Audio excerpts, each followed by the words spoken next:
a Build Hatch developed production. Hello, I'm Aaron Kyle and welcome to another episode of Build Hatch.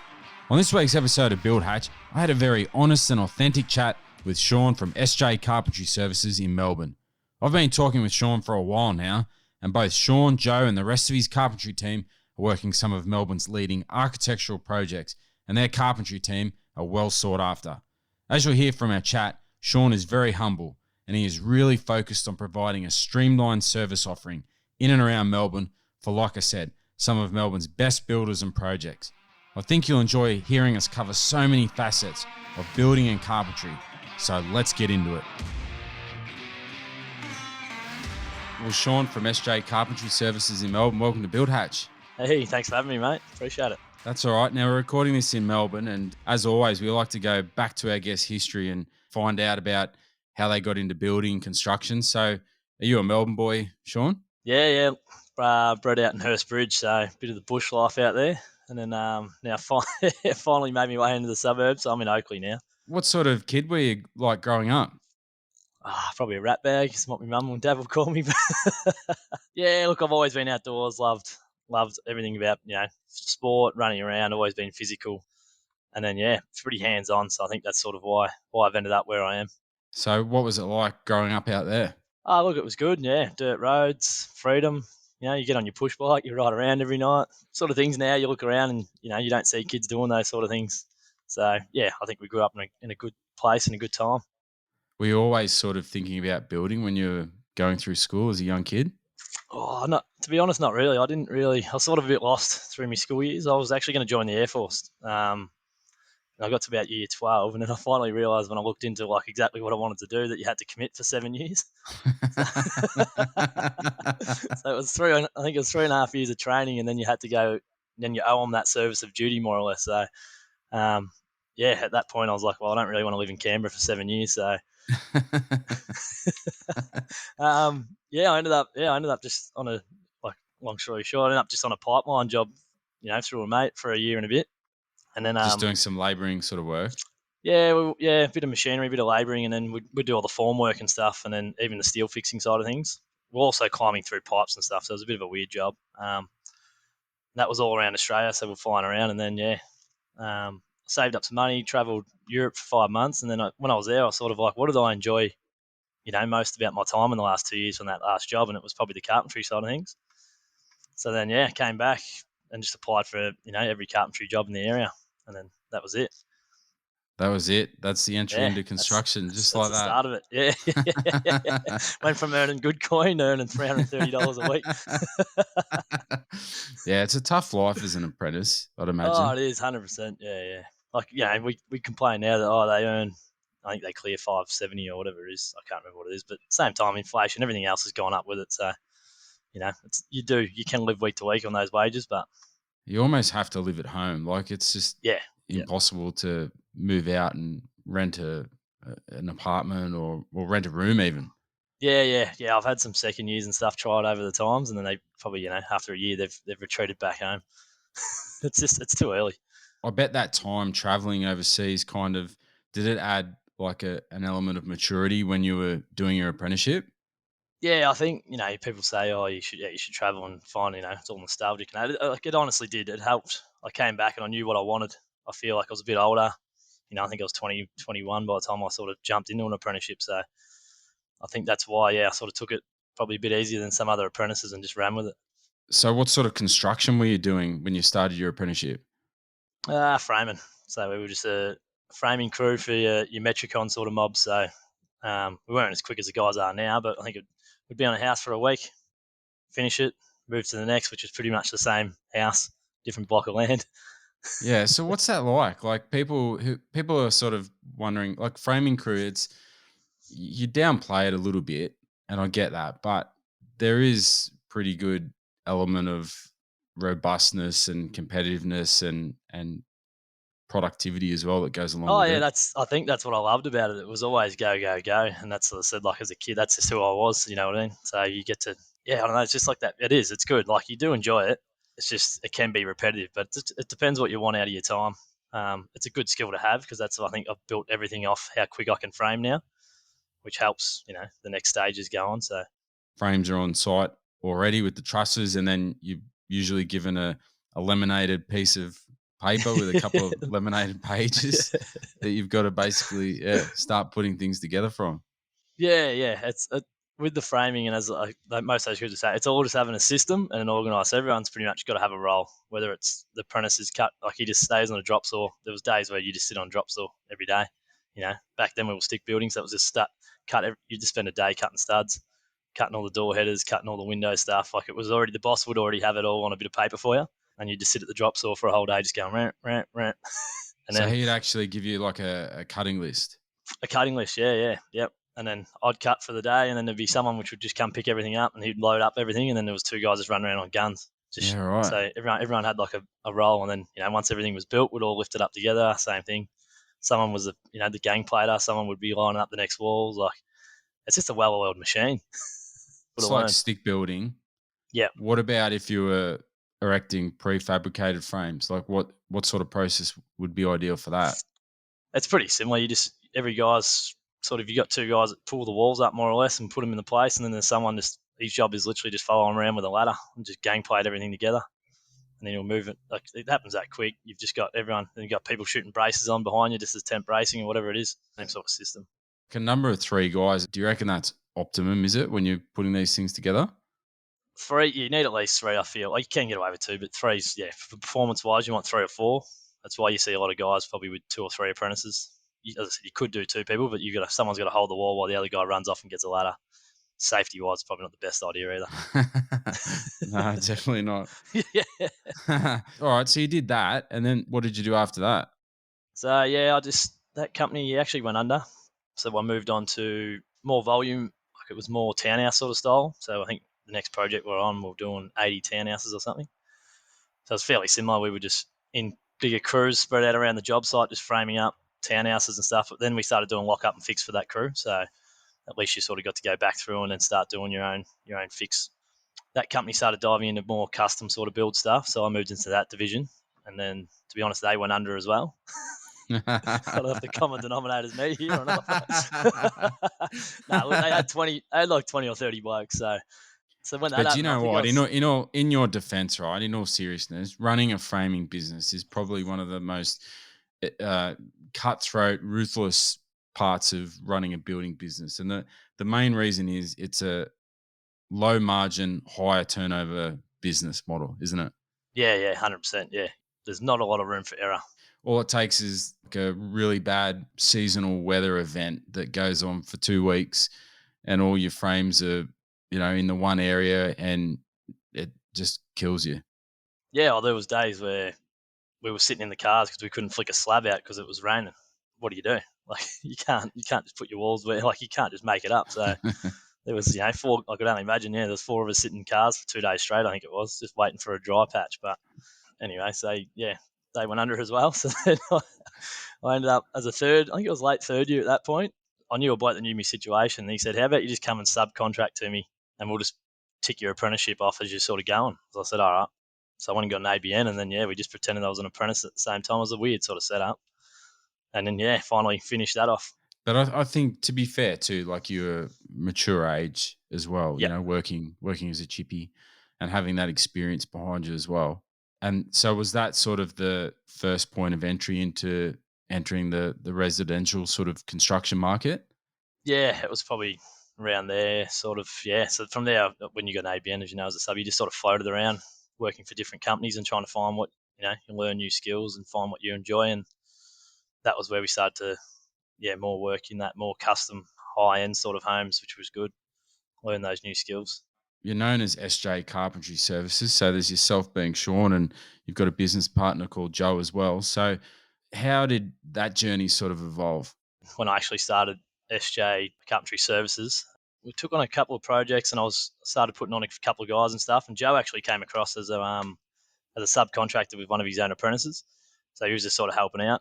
We're getting a lot of work was coming in, and we were getting really busy, and I couldn't find that leading hand sort of carpenter or someone to help to lean on, because I was sort of struggling to monitor it all, like keep over it all on my own. So me and Joe sat down and we sort of had a discussion, like, what do you want? Where are you trying to go in? Your your career and what do I sort of need? And we came up with like a sort of a deal that we would sort of trial a thing for a year and see if we could sort of both work on it together. So he came on like a salary with a little bit of like a profit share. And then, we did a year. The year was good. And then that led into another year. And now we're just like, well, this is sort of, it's working for us. And we both, he's good at one thing and I'm good at the other. So we sort of just said, well, let's just do it. So then, we fought, like merged, and we thought, do you change the name? And because obviously it was SJ for Sean Jellie, but then like was no real. We built the brand, you know what I mean? We'd sort of done, like I'd done a season of the block without him and stuff, and then so we sort of had everything we needed. And I'm like, if we go and change it, it might throw it out a bit. So he's like, no, let's just keep it. So yeah, here we are. Tell me how the block came about. I just knew a mate that'd done it three times maybe by then, and I wasn't really. I wouldn't even say at that point he was my mate. Really, we were sort of just on a site working together. And he was just another carpenter, and a contestant called him. He goes, "Oh, I can't do it because you can't do 2 years in a row." But he's like, "This guy here will do it." And I was like, "What?" He's like, and then he hung up the phone. He goes, "Yeah, you're doing the block." I was like, "I don't know if I can. I've got 2 apprentices at this point, trying to build 15 townhouses with like." Obviously, we were on a bit of an hourly rate sort of thing. And then, the contestants called me and I was just thought, I said yes at the time. And then, it's one of those things, you just make it happen. So luckily I convinced a mate to quit his job to come run my business in the background, which was, again, another risk. And then, I just went on the block and took a couple of apprentices with me. The rest was history, really. So what did that do? Did that open some other doors for you as well? Yeah, look, I think it's hard to know if that was at the point. The industry did start to lift a little bit at that time, but as soon as we came off, and I think you get a portfolio, and as I said, your Instagram goes up, and you sort of become on the radar of people. The business went boom after that, so that's sort of when I crossed paths with Joe. So yeah, I'd say it's probably off the back of doing that first season. It sort of all took off after that. Now you mentioned before about you having your strength and Joe being good at his thing. What are those sort of different qualities? I'm more into the numbers and how everything operates behind the scenes as such, whereas in Joe's he'd be more on site, moving around sites, keeping an eye on those sort of things. He loves chasing money, which is good. He loves the hard conversations more than I do, which is sort of a yin and yang sort of thing. You know what I mean? Like I've had to have my fair share of hard conversations with apprentices, but I think he can just do that stuff easier than I can and get the point across. As you know, it's a numbers game in the background, so got to make sure that's where I keep on top of everything. How do you do that? Like if people listen to this and they think, right, well, I want to sort of graduate, if you like, from running a small business to being a carpentry crew, like are you able to shed some light onto that? Like are you keeping databases like a spreadsheet or are you using software? Like what do you use?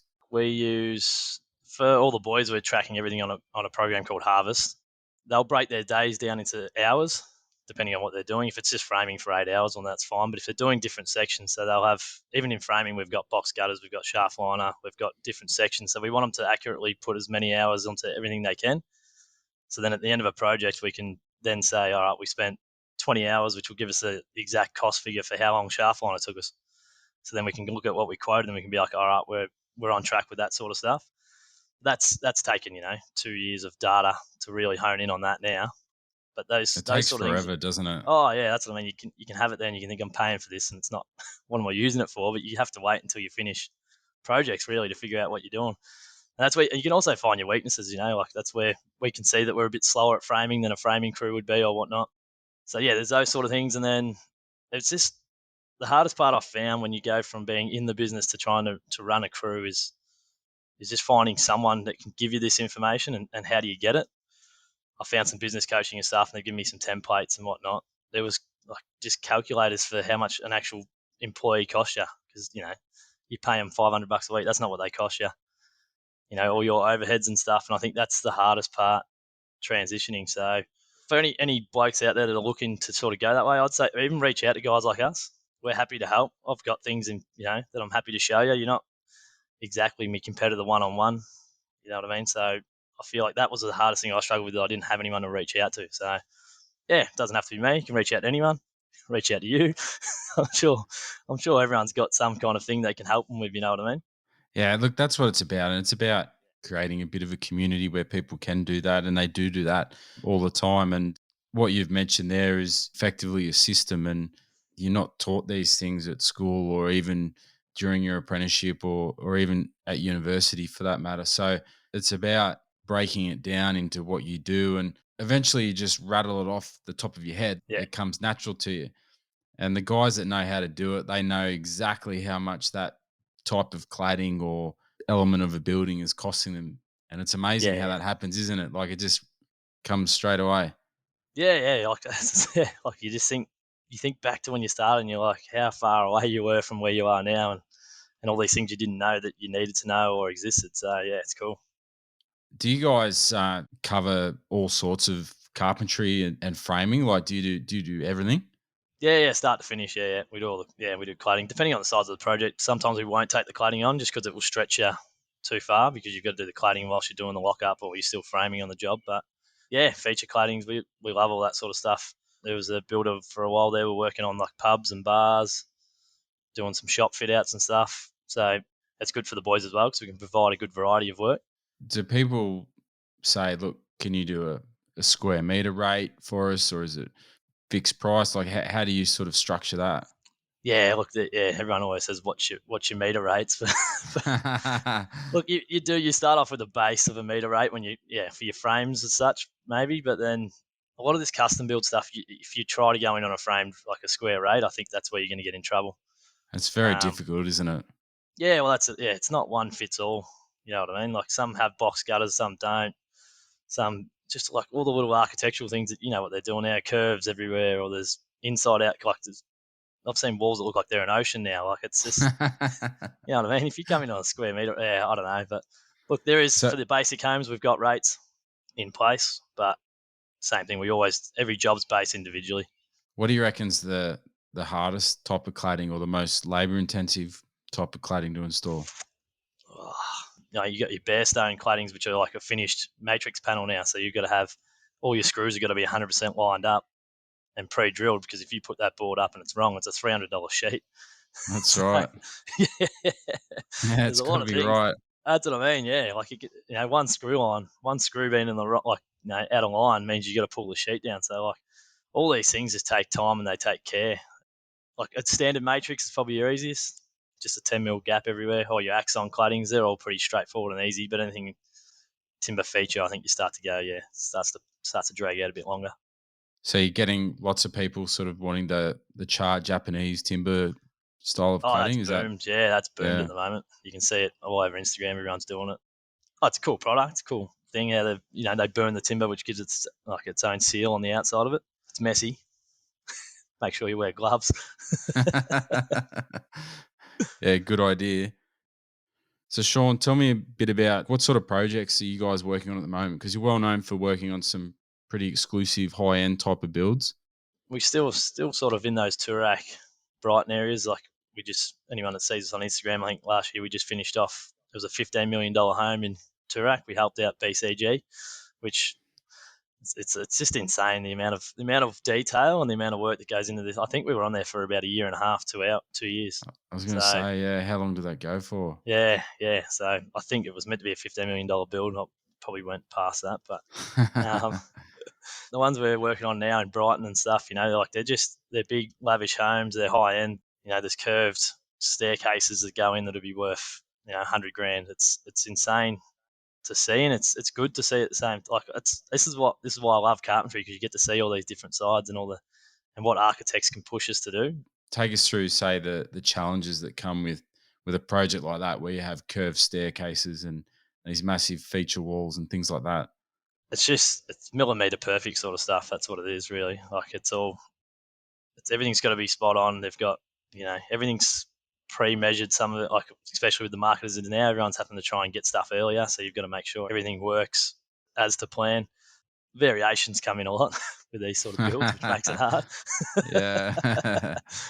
But if their client wants to pay for it, that is what it is. How intense is the pre-planning, if you like? Like, say, 4 or 5 steps in front of when that actual element gets built. Like, what are some of Yeah, the you've. key differences with that?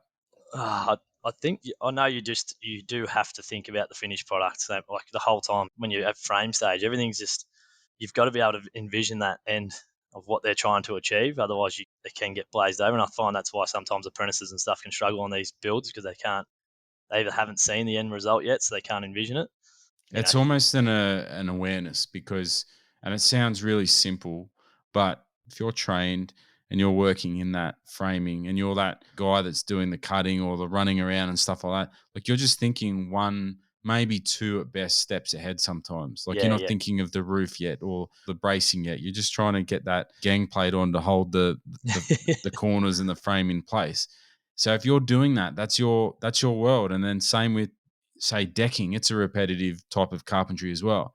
And then you just all of a sudden you're thrown into premier suburbs in Melbourne and you're on a high-end architectural job and you've got to think about not only the wall or the framing, you've got these curved staircases, like you said, or these feature panels. Like there's a lot in it. Yeah, that's what I mean. It can be daunting and it can be hard to wrap your head around, but it's I think once you've done it a few times, you figure it out. Yeah, that is probably one of the hardest things we do, is just making sure everyone's got the same vision and they can see that end result. Yeah, look, as I say, I straight away think it's an awareness, and it's, say, a concreter. He's just rattling numbers off the top of his head. He doesn't even need a calculator or his phone, and he's just like precise, But then if you're used to using your phone and adding things up, like your maths kind of gets lazy. Yeah, 100% agree with that. All right, so what does Sean and Joe like to do outside of work when you're not building these beautiful Bayside or premier high-end architectural builds? What's going on outside of work? Look, I'm 33, still playing footy. Could be the end of my career soon. I don't know. I've done a hammy this year already. So. Oh no. So yeah, still playing footy at 33. Trying to get into surf every now and then, but obviously footy's a big commitment. So you've got to spend those Sundays with your family. As much as you'd love to go and do your own thing, it just doesn't work that way. Joe's just had a kid about 6 months ago, so he's just enjoying the dad life. We're making a Busy joke about it the other day about it. Yeah, doing his gardening and stuff now. Things he wouldn't normally have done, but yeah. So look, we don't work weekends. Neither does the whole company really. We're all about trying to be a bit more balanced. So he just spends that time with his family. I'd love to keep playing footy, but we'll see how that goes. Yeah, look, it's important to have hobbies outside of work, and whether it's gardening or or sport. All right, so what's it like looking back now? Like, when you first sort of went out and you were seeing these companies that you were working on, they were folding, and then out comes Sean, the future builder. The future builder, possibly, but yeah. Well, look, I think you always need to look back and reflect, and I look back at some companies that I even worked for that were just bad builders, and you just think, what was I doing? But I don't know, you take pride, and it's good to reflect and look at these things and think, how the hell did I get building in Brighton? It's insane. When you started, I was building, as I said, just little houses in Laylaw and stuff. So it's word of mouth, isn't it? And doing a good job. It is. I think that's what I was saying. Like, it's about building the brand. I think you've got to start somewhere. You can't just go to a builder that's building in these big suburbs and be like, here I am. Some builders in the early stages said, like, what's your portfolio? Want job references, and I'd have to give them a builder's reference and then some photos of some past work we'd done. So always documenting everything you're doing and having good relationships with your builders that would be happy to recommend you. I didn't know any of these builders that I work for now. It was all, as you said, just word of mouth. And reach out to them as well, really. Like, that's what Instagram and stuff's for now. I just find people that I want to work for, and you just direct message them. And if they say they haven't got work for you right now, that's fine. You're in their database. It's certain things like that. Just, reach out to anyone. You like what they do and you can do what what they're looking for, then why not just have a crack? Yeah, 100%. And that's what it's about. Out of 10 inquiries that you make in your business, you might get one that replies or you might get a couple, but generally speaking, out of the 10, you might not get 5. And then there's 1 or 2 guys that just set you up for the next 10 years with work because you took the time to reach out and made yourself vulnerable. And I think, that's what I mean. There's no shame in doing that. Like, you don't have to have this big, I'm a carpentry, they should come to me. Like, I don't think that's how it's going to work at all. But look, that does happen now. We're in a labour shortage, so people are reaching out daily. But as I said, like in those earlier days, just reach out. That's all I've ever done, and there's no shame in it. What's your opinion on the future for carpentry and building and things moving forward in the industry, in residential anyway? what I've sort of said about this labour shortage and everything that's happening now is that I think it's lifted the standards to a degree. I think in terms of the like trades and carpentry and stuff, I think we're getting a lot more respect and we're getting looked after a lot more. Obviously, rates are going up to justify that now, and I think people are treating everyone with a lot more. I think there's just a lot more love and a lot more respect around at the moment because they want to keep the good people around. Whereas then I feel like before it was just you were a number, you were just there to do your quote and get out, sort of thing. Yeah, So there's no backup. There's no other guy down the road. yeah, well that's it. That's what I feel. I feel like I've noticed a lot more builders are reaching out to keep those. So the relationships have gone. You know, our relationships with builders and that are a lot better than what they used to be. So look, I hope that stays. Will it? I'm not sure. It's hard to predict that future at the moment.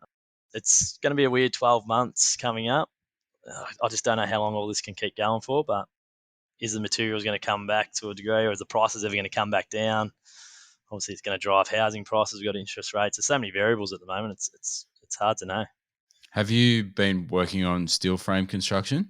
We went, yeah. So we did a fair bit of it before the timber shortage started, and then obviously the steel industry boomed, but then the steel prices went up, and then a lot of carpentry mobs came into steel and didn't know how to quote it as such. They started undercutting us, going back Didn't to know how timber. to build it as well. Yeah. Yeah, well, that's yeah. So yeah, some of the bigger mobs that we work for, like I've spoken to some of their reps sort of things, and they said they've never seen so many bad installers, and like because they got to inspect they're the ones that come out and inspect the frames.